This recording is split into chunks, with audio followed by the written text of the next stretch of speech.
এই ঐতিহাসিক ময়দানে কথা বলেছেন আল্লামা লুৎফুর রহমান রাহিমাহুল্লাহ।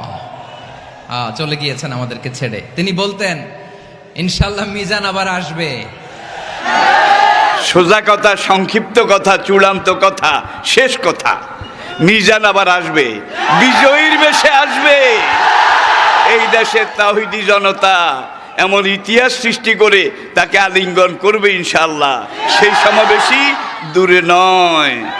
আমার সেই সুযোগ্য সন্তান, অচিরে আল্লাহ তাকে আবার আমাদের মাঝে ফিরিয়ে আসার মতো, আনার মতো সৌভাগ্য, পরিবেশ, পরিস্থিতি এটা তিনি যেন দান করেন। সবাই বলুন আমিন।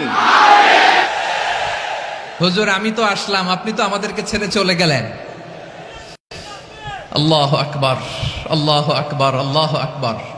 এত চমৎকার শব্দের বুনন, এত চমৎকার প্রেজেন্টেশন, এত চমৎকার ভাবে ঐতিহাসিক বর্ণনাগুলো তিনি উপস্থাপন করতেন। মন্ত্রমুগ্ধ হয়ে আমরা আল্লামা লুৎফুর রহমানের কথা শুনেছি।